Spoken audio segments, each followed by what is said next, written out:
ఈ రోజే డౌన్లోడ్ చేయండి. మీ ఫేవరెట్ షోస్ చూడండి. అయ్యో పిచ్చి భాగి, నువ్వు అలాంటి దానివి కాదు. చాలా మంచి దానివి. నువ్వు అలా ఎందుకు చేస్తావు? నేను అలా చేస్తే ఆ అక్క ఆత్మకు శోభిస్తుంది రాతోడ్. అక్క నన్ను ఎప్పటికీ క్షమించదు. ఆ పరిస్థితి రాదు మిస్సమ్మ.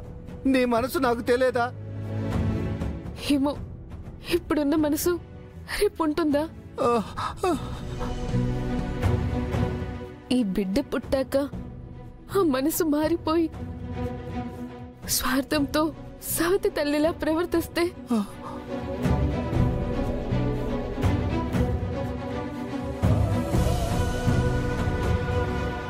అమ్మ మనసు ఎప్పటికీ మారదు. ఎంతమంది పిల్లలున్నా అందరినీ ఒకేలా చూసుకుంటుంది.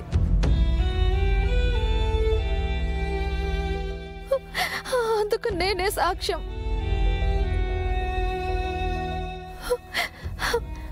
అంజలి నా కన్న బిడ్డ కాకపోయినా మిగతా బిడ్డలాగే చూశాను. నువ్వు కూడా నా అలాగే. నీ మీద నాకు నమ్మకం ఉంది. నా మీద నాకు నమ్మకం లేదు రాతోడ్. నా వల్ల మా అక్క కానీ తన పిల్లలు కానీ బాధపడకూడదు.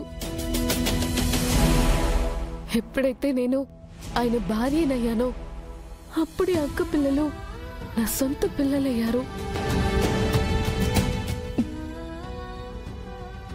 మాకు బిడ్డ అవసరం లేదు. అలా అనకు. ఆడదానికి మాతృత్వం చాలా గొప్ప వరం. ఆ అదృష్టాన్ని ఆనందాన్ని పోగొట్టుకోకు భాగి. నేను ఆల్రెడీ 4 పిల్లలకి తల్లిని. మళ్ళీ తల్లిని అవ్వాల్సిన అవసరం లేదు.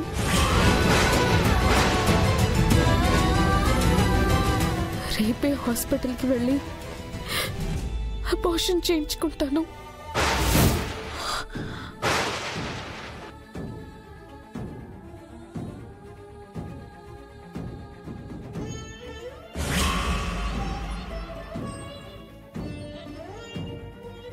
ఇంకా ఆకారమే రూపుదిద్దుకొని ఆ పసిబిడ్డ ఏం పాపం చేసిందని చంపాలనుకుంటున్నావు మిస్సమ్మ?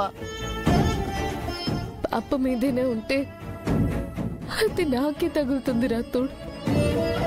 కానీ నా 4 పిల్లలకు నా వల్ల ఎలాంటి శోకం వద్దు.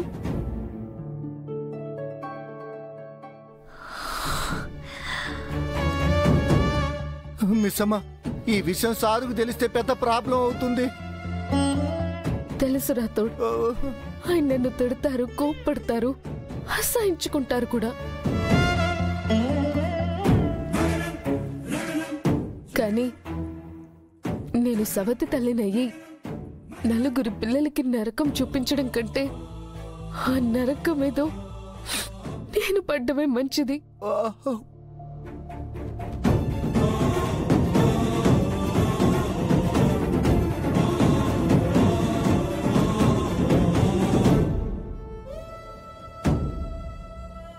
ఆయనకి నేను చెడ్డ భార్యని అయి ఉండొచ్చు రాతోడ్. కానీ నా పిల్లలకి మంచి తల్లినవ్వాలి. అయ్యో పిచ్చిదానా, ఎందుకు ఇంత పిచ్చిగా ఆలోచిస్తున్నావు? ఎందుకు ఇంత పిచ్చి నిర్ణయం తీసుకుంటున్నావు? లేదు మిస్సమ్మ, నువ్వు చేస్తున్న ముమ్మాటికి తప్పే. జరగని వాటి గురించి నువ్వేదేదో ఊహించుకుంటున్నావు. కాదు రాతోడ్, అనుభవంతో చెప్తున్నాను. సవతి తల్లి ఎలా ఉంటుందో మా పిన్ని నాకు బాగా నేర్పించింది.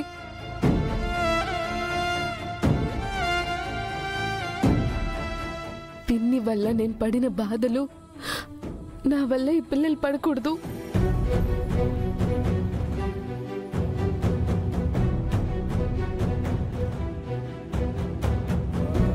వాళ్ళు ఇప్పుడిప్పుడే వాళ్ళ అమ్మ లేని లోటుని నా ద్వారా తీర్చుకుంటున్నారు. అమ్మ లేని వాళ్లకు నేను మా అక్క లాంటి అమ్మని అవ్వగలిగితే